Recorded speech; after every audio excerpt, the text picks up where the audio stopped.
Hey guys, I am Mirah Young, and you are watching If the Mirror Could Talk podcast, where we talk about trials, triumphs, and we talk to leaders, experts. And today I have a doctor with me on our call.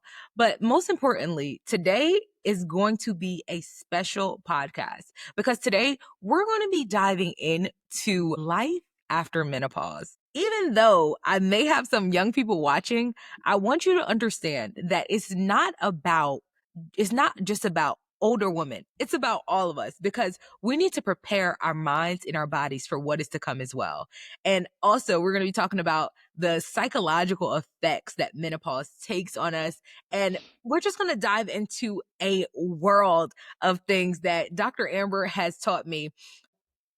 I want to, without further ado, I want Dr. Amber, can you please just introduce yourself quickly? Hello, and Mira, thank you so much for having me on. And hello, ladies, and probably some gentlemen too of If the Mira Could Talk a podcast. I'm so grateful to be here with you today. One clarification, I am a doctor, but I am a doctor of physical therapy. So I'm not a medical doctor, but I do hold a doctorate. So just there, we had like a whole lecture on that in physical therapy school, like how to use our credentials. So anyway, a doctor of physical therapy, and I was trained classically and worked in the traditional medical model of physical therapy for most of my career, probably 20 of the 26 years now. And I started my own practice. Actually, my anniversary was yesterday, 5 years ago in April of 2020, which, yes, that was during COVID. But I started my practice because I was kind of tired of the traditional insurance and Medicare, Medicaid model of only being able to give my clients what those institutions said that my clients needed. So I started my own cash-based mobile concierge practice. And because that launched right in the middle of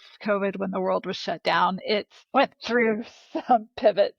So, and several pivots, right? Like when I was getting my doctorate, my heart started racing because I had been on the impairment side of physical therapy for so long. And that's taking somebody from a place of impairment to a place of functionality um, after an injury or surgery or a fall, or when I worked in pediatrics, kids that were born with congenital defects and malformations and disabilities. So getting them from a place that was functional. And the class I took was health and wellness promotions. And so I just really felt like I came alive because it was not taking someone from impairment to function. It was taking somebody who was already functioning, but helping them become healthy and well to help prevent the things that cause the impairment. So helping to prevent the falls and the fractures and the injuries and the chronic diseases. And so that's what I wanted to do. And I was also a CrossFit level 2 trainer. And so I had my personal training through that. I became a nutrition coach. And so I wanted to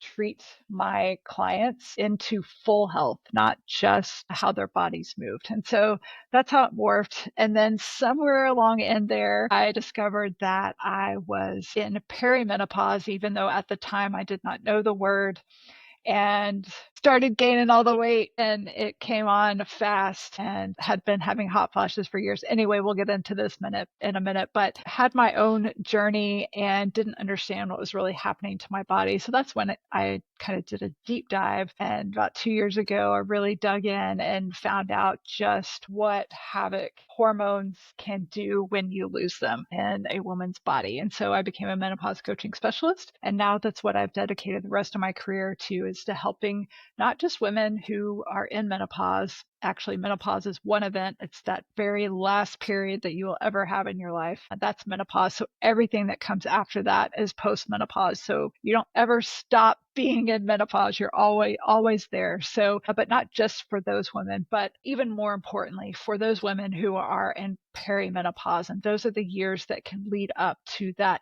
menopause event, that last period. So there are a lot of things that I have learned, and trying to be on the preventative side of medicine, really speaking to you ladies that are 35 and up. And then even if you're postmenopause, there are some things that you can do. But anyway, that's just a little snippet of me. I have been active all of my life, love sports, love adventure, kind of one of those adrenaline junkies, probably because I don't create enough dopamine in my brain, but that's another episode. So I'm fascinated by the human body, and even more so now that I've learned just the craziness of the way that hormones affect us.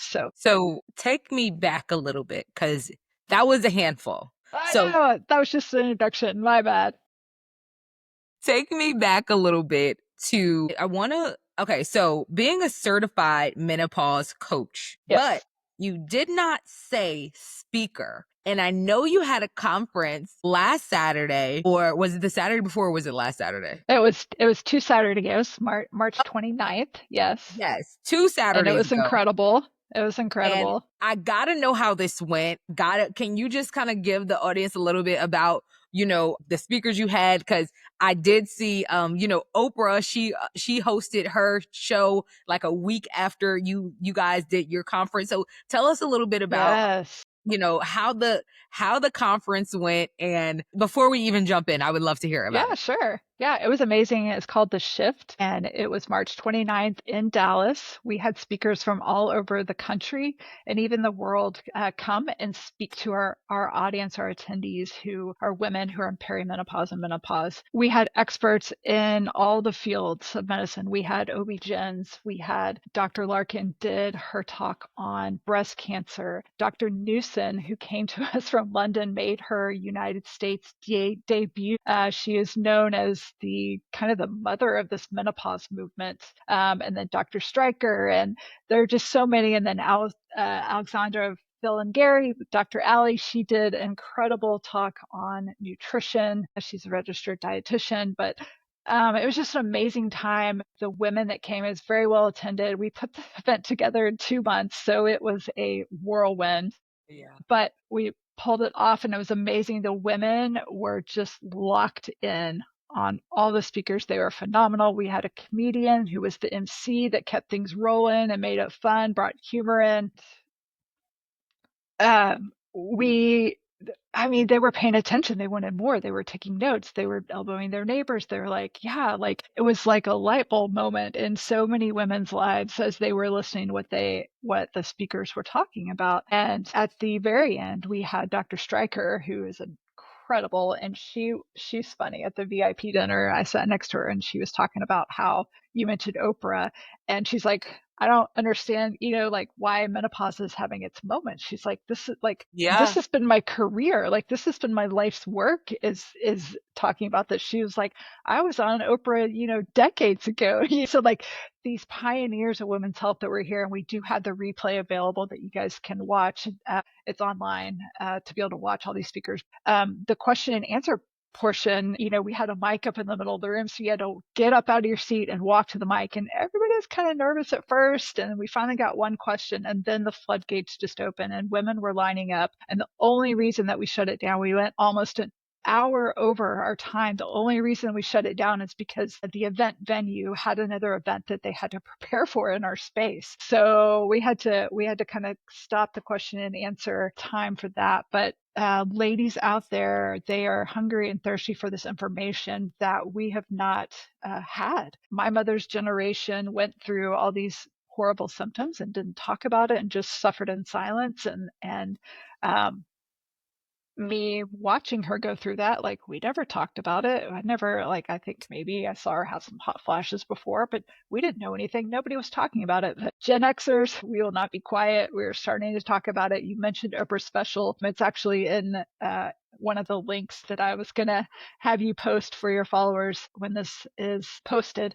But yeah, she had her special with her celebrities, and it's now these Gen Xer celebrities that are starting to really make this movement popular, I guess you could say. But you do still have to be careful about some of the information that's out there. Make sure it's from credible sources. But Oprah Winfrey, come on, right? Like pretty incredible as it gets. But she had, I think, Halle Berry and Maria Shriver, and I'm going to forget now, and then Dr. Mary Claire Haber was the physician that she had on. And she is someone who I actually got to meet and listen to in person. I was kind of fangirling a little bit because she's the one that kind of made me really want to dive into what was going on with my hormones. So incredible. I haven't been able to watch it yet, but you can watch it on Hulu. I've got the link. But yeah, so So The what I conference was would incredible. Yes.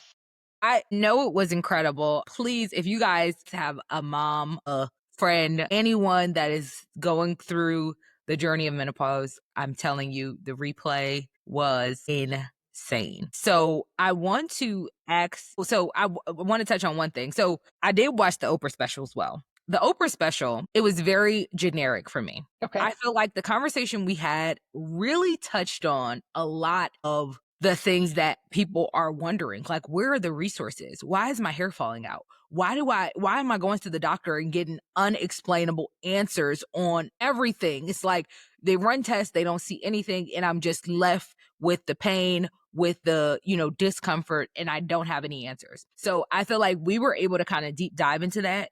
And the Oprah special, it was more about, like Halle Berry mentioned, have a she her party, which is a party for Yeah. people that are going through menopause or when they are no longer have their period. And it was very first episode, just Okay. getting started. Elementary. Yeah, Yeah, sure. yeah. But I want to talk about some of the things that we got to touch on in our last conversation, which are the neurological effects. They did speak about that, though, the neurological effects that it has on the women, and how is it affecting women? If we could kind of start there a little bit. Sure. And that's one of the things that kind of surprised me the most is the mental and psychological effects that menopause has on women.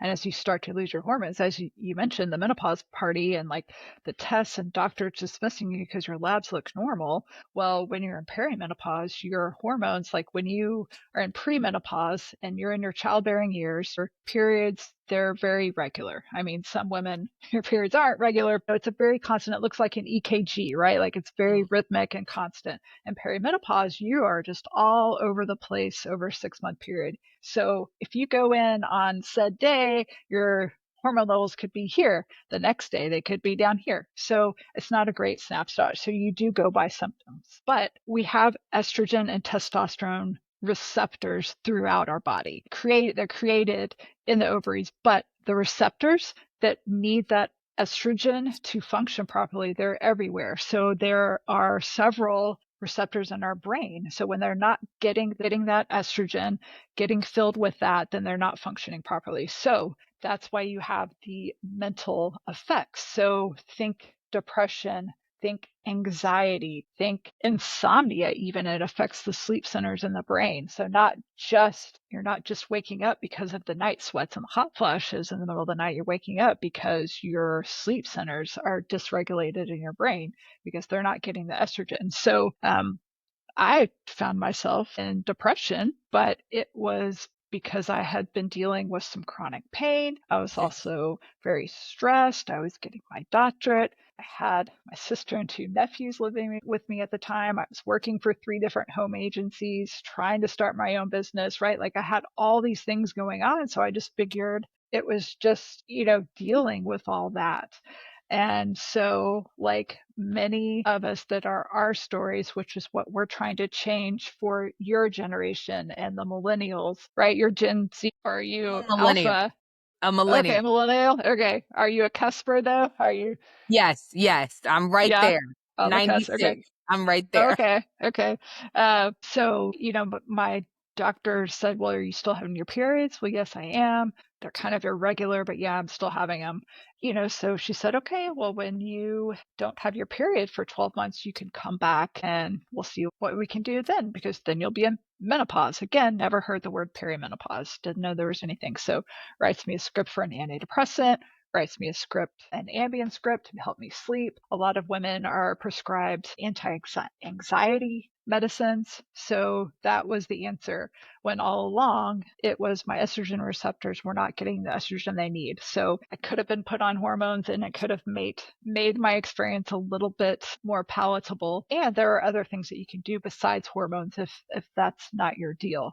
But yes, and you have to remember this is happening in a woman's midlife, and you experience the irritability, like the murderous, crazy feelings that you get, not just when someone cuts you off in traffic, but if somebody leaves a sock lying on the floor. And I've heard, I'm not married, but I've heard women say every other day they want to divorce their spouse, right? Like, because you're just so, like, you have that rage, that irritability in you, and that's coming from those centers in the brain that regulate your emotions. So that is one of the very few talked about or even known symptoms of perimenopause. So we are not just crazy. It's not just in our head. We're not just some, crazy woman that's having a midlife crisis. I mean, it kind of is a midlife crisis, right? But it's something that 100% of women who live long enough will go through. So if you were born with ovaries, guaranteed you're going to go through perimenopause and menopause. Now, your experience is going to look different than mine because there are so many different factors, lifestyle, genetics, environmental, all the socioeconomic, all of the things, right? That can go into what your experiences, but we will all go through it. So we finally are having information. That information is getting out on what to do. But yes, the psychological factors are huge. And that doesn't even mention the brain fog, where you feel like you are going crazy because you can't remember why you walked into a room. You can't remember where your keys are.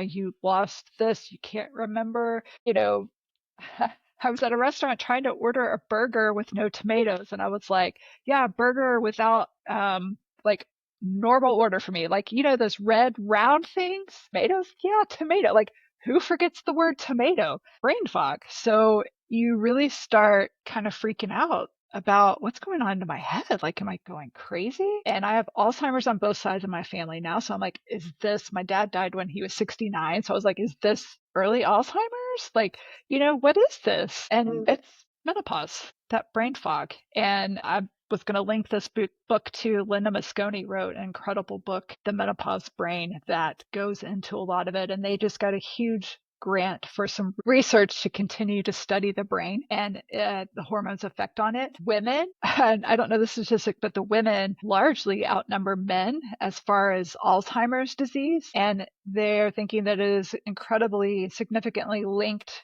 to the loss in hormones because that estrogen is a protection against that dementia that happens in our brains. And so when I decided to get on hormones, I had already been in menopause. I hadn't had a period for, I think, a year and a half or so. So I was in menopause, but I decided to get on hormones. I was still dealing with some of the anxiety and depression, but I wanted to get on them for the protective benefits that they have. So they protect you against that dementia, against that brain changes that happen, protects you from things like osteoporosis.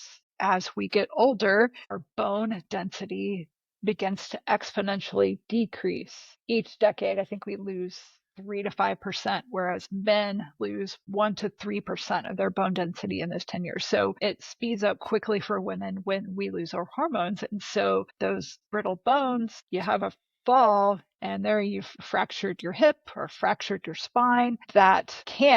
It's close to 50% of the time when women who are postmenopausal and osteoporotic have a fracture that will end up leading to their mortality. So, right, like you get the hip fracture, you have the surgery, can't heal from it, you're under the anesthesia, maybe that dementia gets a little worse, and you get depressed because you've had the surgery and you're not active, right? It just snowballs, and then you get a UTI because it's another thing estrogen protects us against is UTIs. And there's an incredible antibiotic that the FDA just approved to help treat UTIs, specifically women in menopause. So anyway, there's just so many different facets of our hormones and what they protect us from. They protect us from heart disease. They help, like my cholesterol was close to 250, which it's never even been close to that. I'm excited to see my labs coming up here soon and my physical, but to see how hormones have helped that. But yeah, they help prevent that cardiac disease and help control your blood sugar. That's why a lot of women gain that belly that midsection fat, that visceral fat that surrounds our organs, is because the loss of hormones causes us to dysregulate how we process our insulin, our blood sugar. So insulin resistance becomes greater as you lose your hormones. So there's a lot of good things that our hormones do for us. They're not just sex hormones, right? It's not just to have babies. It's much more than that. So we talked about, thank you for sharing that because it really gives an in-depth understanding on what the effects of menopause can be. And if you're experiencing some of the things that Dr. Amber mentioned, it may be menopause or perimenopause. But when I go on your page and I look at you, you're talking about weight. You look super fit. You look strong. You look fit. So tell us about, you said you were always adventurous, but then you had a depression period. So tell us how you got out of that and what lifestyle changes did you make to stay fit and, stay active? Sure. Yeah. I mean, I grew up playing sports in high school and loved it, and then played, intramurals in college, and just stayed active, got into running, did marathons. Then that was too long of a distance. So I did half marathons, and then I started getting into obstacle course racing. And from there, I was like, I can't do these obstacles that require so much upper body strength. So that's when I started CrossFit and just really, really got into what it means to be strong and capable to do things, like doing some really cool, crazy things that I'd never even thought about doing before. But it's just so empowering when you feel strong, and not, obviously the side benefit is you get a nice toned body, but Yeah. then my body changed, right? And there were a couple times. And I did, prior to finding CrossFit, I did get out of a horrible relationship and had become sedentary and was depressed and was isolated and had gained a lot of weight. So, but that was it when I was in my mid 30s. So it was much easier to lose that weight then. And then fast forward to, I stayed in CrossFit. My friends opened a gym. I'm still going, like 4 or 5 days a week, very active, doing all the obstacle course races. And then COVID hit. And so then we became, a little bit more sedentary because the gyms are Yeah. closing down. But that's, when I started my business. And so I started exercise programming for people online. But yeah, that the depression came in. And then out of nowhere, like I didn't change I'd been exercising, well, and I hadn't really changed my nutrition, but then suddenly things were inflaming me, and everything I would eat, I would look like I was 8 months pregnant, immediately. And it was uncomfortable. And that bloat came. And then like, I just had to get bigger clothes. I'm like, what is this? What is going on? So that's what can happen when you lose your hormones. So for me, being that alpha warrior type that likes the adventure and the racing and the competition, and always seeking that, always needing something on my calendar to train for, I signed up to do a Grand Canyon rim to rim to rim hike. Wow. So it was a pretty aggressive training. So that is what helped me. Now that was a bit extreme, but I was on medication also to help with the depression and the anxiety. And that does help if there's a chemical imbalance, big pharma like wins. Like if there's a chemical imbalance, you've got to fix that. If the hormones are low, that's what hormones are for. So part of that did play a part in my journey. But then you also just have to have, and I see this with all my clients, you have to have the desire to change, to make a change. And that's different for everybody, what that point is, what that motivation is. Me, I'm a generally happy, joyful person. And I just didn't like, I was just done. I was like, I want to feel like myself again. And so you just keep searching until you find the answer. And so, I found a great functional medicine doctor who tested my hormones and tested my cortisol levels. That's another thing with menopause is with women, we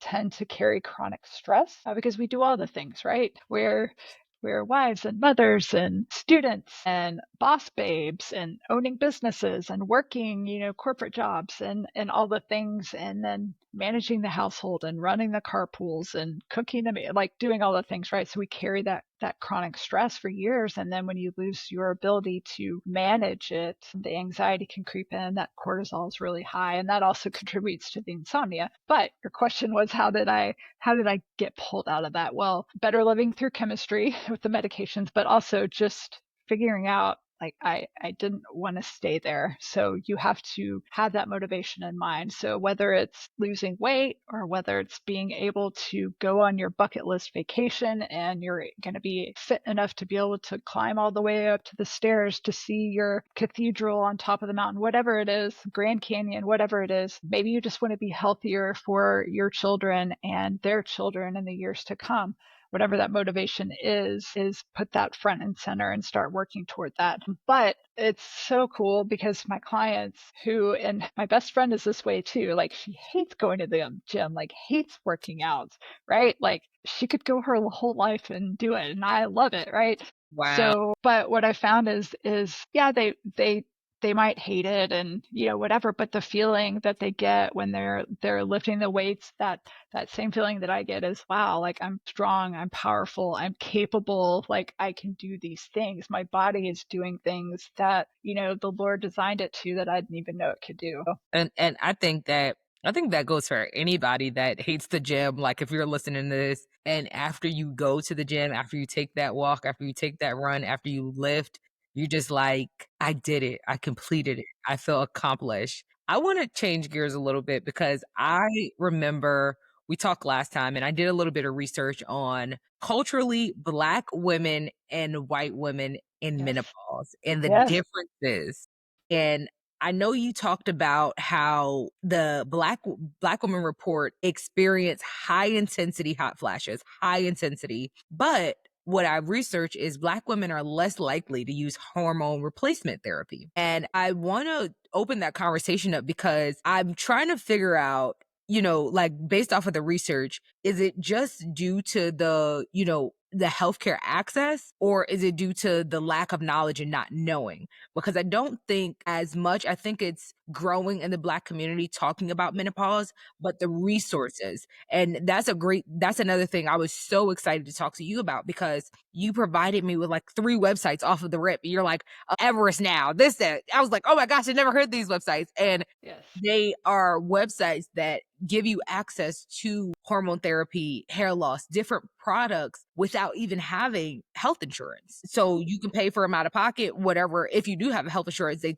do typically take certain health insurances. But I want you to talk about the cultural differences in menopause with Black women and white women, or just women of color, that have cultural differences. And why do you think, based off of your research or based off of the conference, why is that? Yeah, I mean, you do raise an excellent point, and there is a disparity for sure there. The Black woman they have more intense hot flashes and they tend to last longer. They tend to their symptoms start earlier and they last longer than, say, compared to a white woman. And then you have the Asian women that don't necessarily experience the hot flashes, but they have considerable joint pain. So there's a lot of different things when you're talking about the ethnicities.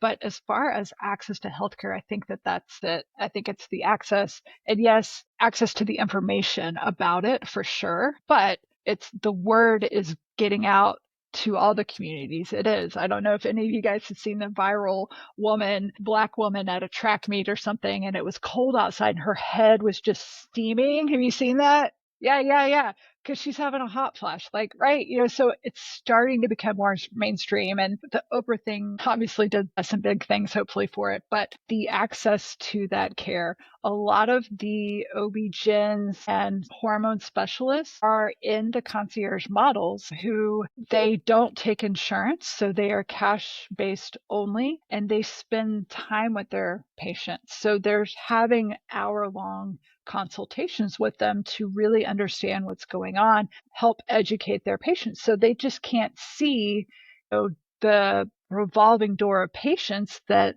insurance and Medicare, requires them to see. They're not as accessible. So there's not as, I think Mary Claire Haber was saying that her waiting list is 2,000 right now to be able to see her for care. So there's just not enough specialist doctors that you can see, and the price point, because they're in such demand, like, not that they're trying to like get rich off of this, but like it's just really expensive to see them. So you have organizations like Alloy and MIDI and Ever Now I always forget. I always want to think Evermore because I'm such a Taylor Swift fan, but Ever something, Evernote, maybe Yeah, it's ever something. Ever Yes, something. ever now. It's ever now. Ever now? Okay. But yes, those are online providers where they have medical directors and nurse practitioners that meet with you digitally and are able to, if you need labs, order those labs and then also prescribe your hormones. And they are the hormones themselves are, especially if you have insurance, are very affordable. The only thing is that testosterone is not FDA approved for use in women for anything other than an increase in libido, which is interesting. But like men, there's T clinics everywhere on every corner for men or women who are transitioning to be men. So it's plenty available for them, but not for women. And there are lots of benefits of that. But you can get those hormones through these online providers, and they are accessible. They require, a follow-up visit. I think it's every 3 months just to see how things are going, but you get messaging access to your provider that way as well. And that's how I started on my hormones was through MIDI and until I found a provider that I actually trusted knew what they were doing because I came from my provider that told me I was too young to be in menopause, to come back after I had my period, to just suffer through it, to put up with it. That's what we do. That's what women go through. It's the same for everybody. So I'm not going to go back to them for my care. But yes, it definitely is an accessibility thing. And one thing that I loved about the Shift conference that we just came out of is the ethnic diversity that was shown at that conference. It was a great representation of Asian, Indian, Black, white, Hispanic. They were all there and they were all so thirsty. And it's just such a great representation of, us being in the information age, but now us Gen Xers, what? We've been suffering through this and we don't have to? Tell me more kind of a thing. So it's starting to come everywhere. Of course, it's all over my feed and my algorithm because that's what I'm interested in and looking for. But I think it is becoming more and more readily talked about. And it seems like everyone has their story. And it's been such a taboo topic for a while. Long time, like a whole generation, they just didn't talk about it. Yeah, My mom never talked about it. So now we're talking about it. And even my mom is just like, I don't understand why you're going into all this menopause business. We just went through it and didn't, whatever. And I'm like, well, I guess your experience wasn't as bad as mine was. So great. And so you mentioned something at the conference. You said that one of the speakers talked about breast cancer. And based off my research, it says a lot of the Black women have concerns about the risk of hormone replacement therapy because it could cause breast cancer. So can you touch on that a little bit? Because I didn't really sure. correlate. Yeah. So, and it's not just Black women. There was a study done back in 2002 by the Women's Health Initiative. There are a lot of problems with that study. But when it came out, they came on the air and announced that because of this study, they found that hormone replacement therapy caused breast cancer. Mm, It was bad, get off of it. So everywhere across the country, across the world, physicians were pulling their women off of hormones. And so you saw the prescriptions for hormones go down, but then you saw antidepressants, anti-anxieties, sleep meds go up, right? Because they were protecting us against all those things. So there were a lot of problems with that study. And just to mention a few, most of the participants in this study were well past their menopause event. We're talking 70, 60, 70, and 80-year-olds that were part of this study. So, it had been decades since their body had produced these hormones naturally. So there's that. And then most of these women, I want to say it was 60 to 70% of these women were overweight or obese and had a comorbidity like diabetes or heart disease. So they already had those things to begin with. And then there are lots of problems, but the three that I talk about are those two. And then the last one being that, take the control group and then the group that got the hormones, there was a statistically insignificant rise in breast cancer. So let's say 1 in 100 was the incidence in the group that took the hormones, and 0 out of 100 was, those aren't the numbers, but let's say 6 or 7 out of 100 got it, but then 5 or 6 in the control group also had breast cancer. So the correlation doesn't necessarily mean causation. So maybe there was a small, clinically insignificant difference in the incidence of breast cancer in the hormone group, but you can't say that the hormone caused that, right? Like there might be that, but there's so many other factors, right? Like, well, this woman's obese, so maybe, and diabetic, and so maybe like those genetic, those health, those comorbidity factors caused the breast cancer and not the hormones. And that just goes to how quick you can find misinformation. Yes. How Yes. quick you can find misinformation and be veered off course of something that can actually help you, that can actually help to build your body better Yes. and to Yes. help to, go in the right direction. So Yeah. I But want yeah, so since I mean, real quick, since then, the Women's Health Initiative has actually come back and recanted their position. And they said not only does hormone replacement therapy not cause breast cancer, it actually can help prevent it. Hormone replacement therapy can actually help prevent osteoporosis. Hormone replacement therapy can actually help prevent heart disease, blood clots, strokes. So they have done a 180. They're still pushing, the cognitive based therapy and natural courses over the hormones, but they have basically come back and said it doesn't cause breast cancer. So there's a whole generation that was back in 2002, so it's 23 years ago of that misinformation that's been out there. So there are still OB-GYNs and practitioners today that think that that study is still true, think that the conclusions that they drew are still true. Hormones cause breast cancer. So that is part of the charge, is for us to not only inform you and educate and get the word out, but also to replace misinformation with truth. Yeah, and I think that's a big part of, just learning how to build your body better. And I want to touch on your Yes. company, Build Your Body Better, as you are the CEO. And I want to talk about some of the services that you provide and just your mission and vision for Build Your Body Better.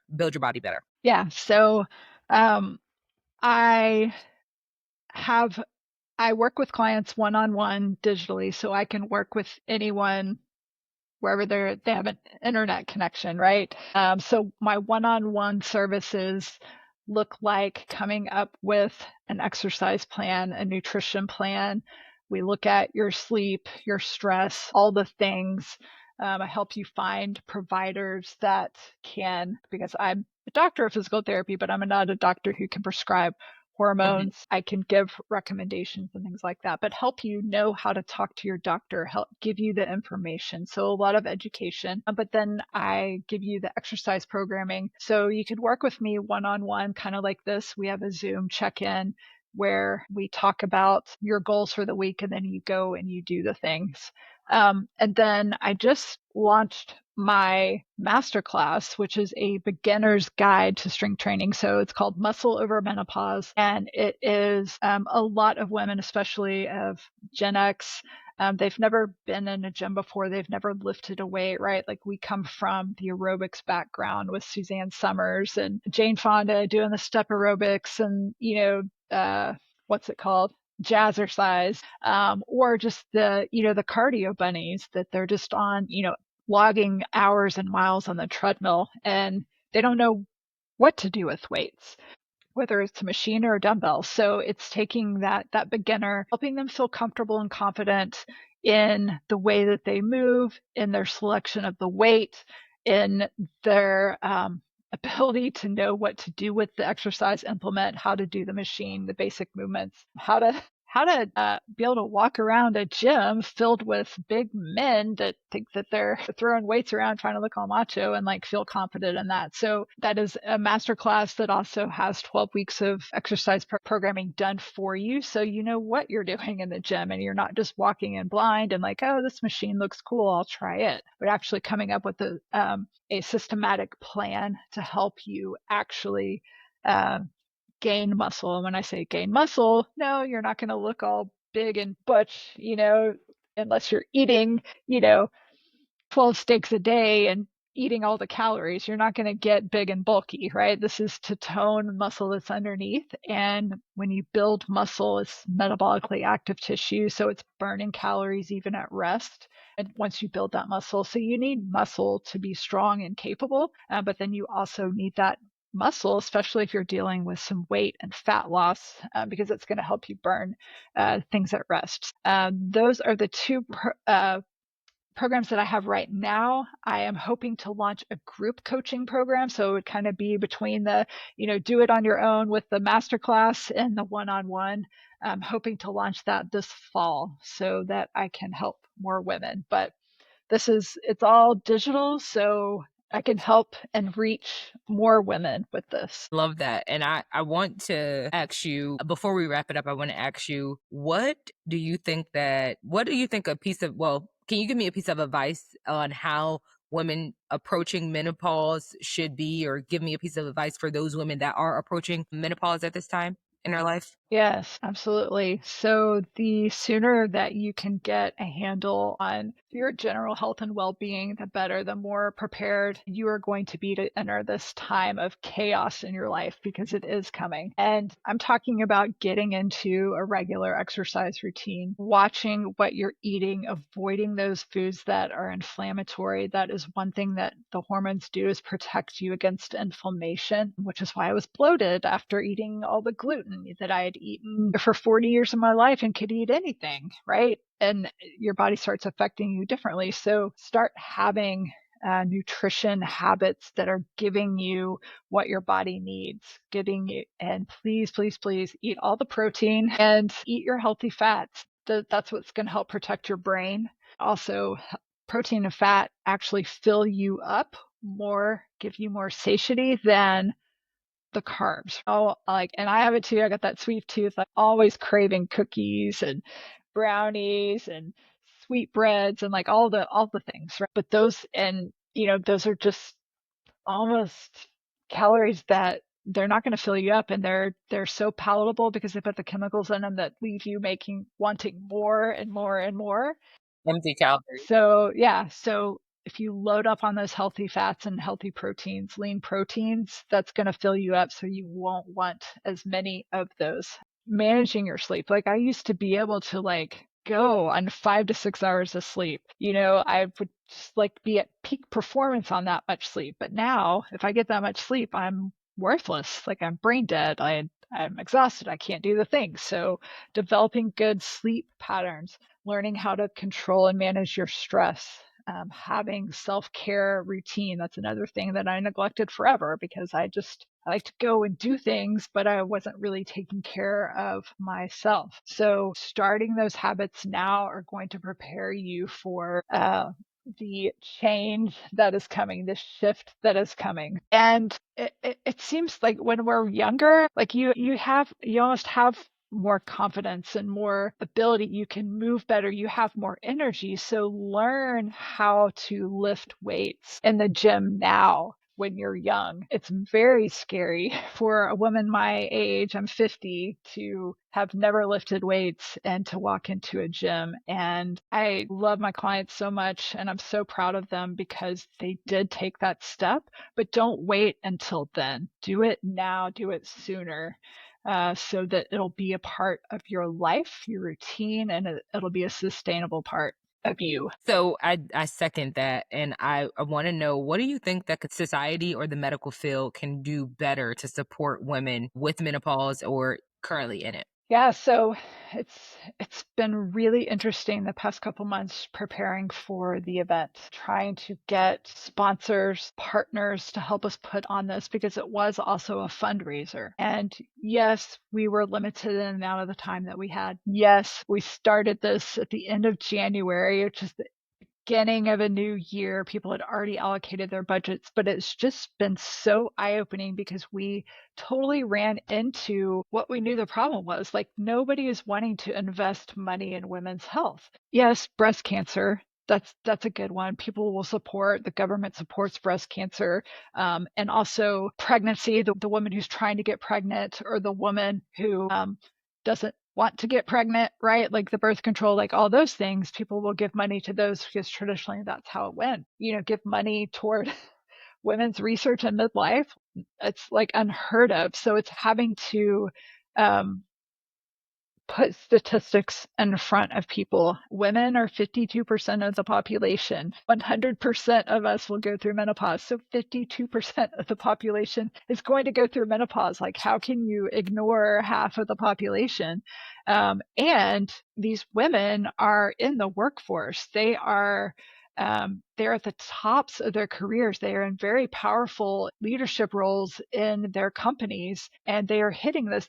We are seeing so many women leave the workforce because of symptoms of menopause, and that's just not okay. We also see higher rates. The highest rate for a woman for suicide, to end her life by suicide, is between 45 and 55, which is exactly the time that is normal for a woman to experience menopause. So we've got to get more research, because all the research up to this point, I mean, there is research, but most of it has been done on men, and women are not little men, and we are very different. Most men walking around have more estrogen than I do in their bodies. So they have all those protections that we lose when we lose our hormones.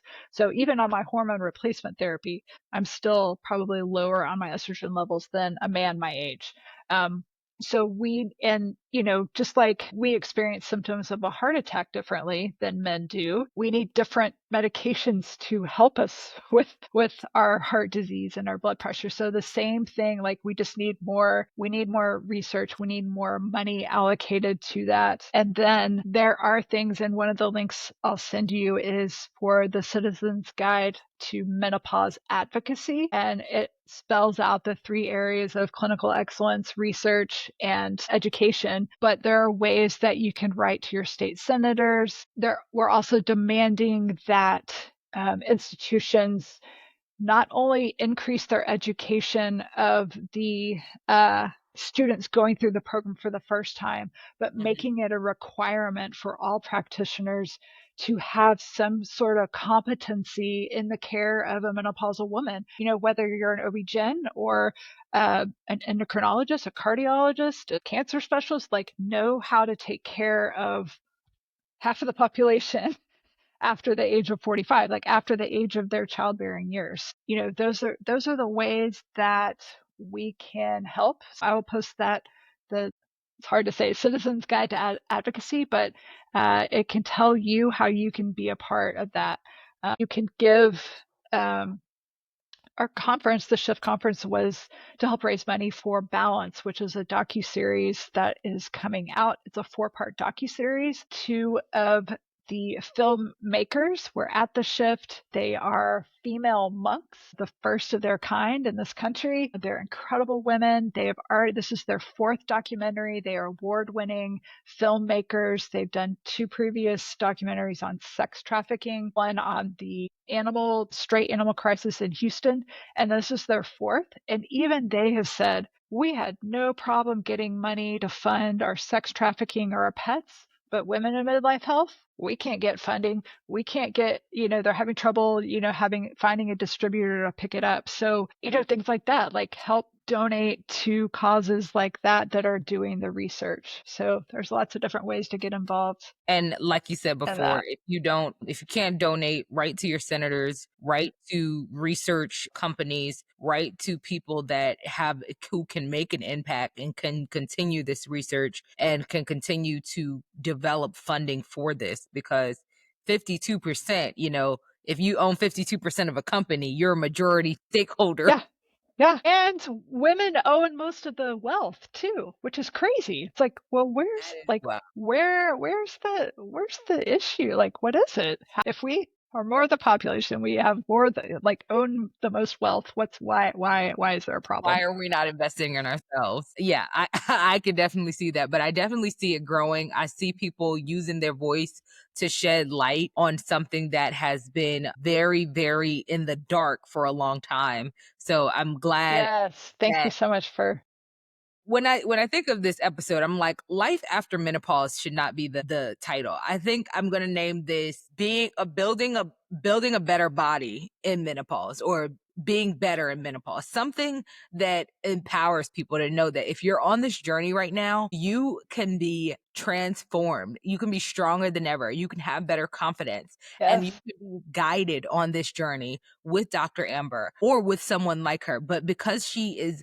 virtual, she's in Dallas, she's in person, she can meet with you, talk to you, and she can guide you through your transition. I think that you should be empowered because this is Absolutely. something that wasn't offered decades ago. And this is something that as a once in a lifetime chance to really be not feel alone anymore, not feel like you're doing it by yourself, but feel like you Yes. have someone that understands you and that doesn't feel like you're crazy, doesn't feel like, you're just making stuff up, but understand your emotional and physical health and can walk you through, can make recommendations and give you resources that just your average Joe can't. Just talking to Dr. Amber in that short amount of time that we talked last 2 weeks ago, it was very informative. You gave me multiple resources that I'm going to offer you guys in the links below. I'm going to ask her for the book that she talked about. I'm going to put in the description Ever Now. If you can't, you don't have healthcare, you want to access some of the products. I know people are dealing with so many different things, and Ever Now they're really targeting a lot of different medications from hair loss to hot flashes to hormonal replacement therapy. So I want you, before we go, I got to ask you, how did you come up with your company name? That's just a personal question because I love this name. How did you come up with this? Yeah, so when I first started, it was Arise Physical Therapy, and I had the phoenix rising from the ashes. Love that.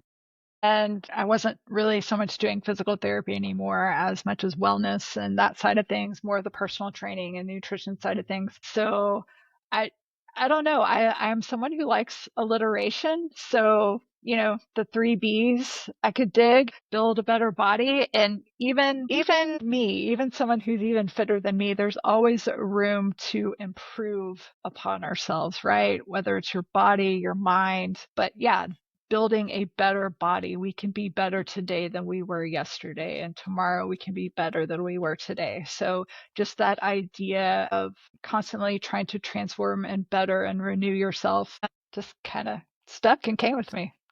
So, And I and think build is an active word, right? Like you have to do something. You can't, even, and, with all of the GLPs that are becoming more mainstream, which I am for them if you're getting them from a reputable provider that is following you and giving you all the education that goes on with it. But, even with that, you can't just take a pill and like do nothing else. Like you have to actually build, you have to be active, you have to do things. And I think that that's good. That's good for people that are trying to figure it out, but they think that they can take a magic pill and everything will go away. You have to build your body better, and you're using the pills as as a it's like a co-rider. You're the driver though, in the car. So before we go, I always ask, is it any? Well, usually I play a game, but I want to ask you, what when you look in the mirror today, what do you see? So one of the things that loss of hormones do is makes your face fall, lose skin. So, there's definitely moments of insecurity and like, oh my gosh, I'm old. But I don't feel when I look in the mirror, I don't feel like I'm 50. I don't feel like, I've lived half of my life and I've got half of it left. Like I still feel I'm young, like I'm in my 30s and 40s. Yes, I'm a little more fatigued, a little more tired, a little more, beat up and weathered, more surgeries and more wrinkles and all that. But I see somebody who is strong, who is capable, who has endured a lot and has a caring heart and wants to help people with all of the knowledge that the Lord has blessed me with.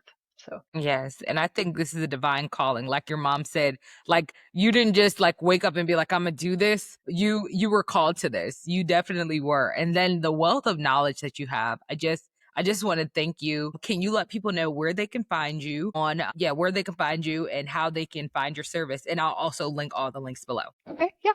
So my website is buildabetterbody.fit, and my Instagram and TikTok are iterations of that. I had to use some underscores and things in there. And my course, my master class that'll teach you ladies how to feel confident getting stronger and lifting those weights is called Muscle Over Menopause. And I hope to see you on it. And yeah, that's all. My email, Amber at buildabetterbody.fit. It's a lot of B's, but yeah, everything's Build a Better Body. So you can find me. Buildabetterbody.fit. Thank you so much, Dr. Amber, for coming on today and talking to my Sure. audience. This was such an impactful conversation. And thank you guys for listening. And if no one's told you today, I love you, God loves you. Peace.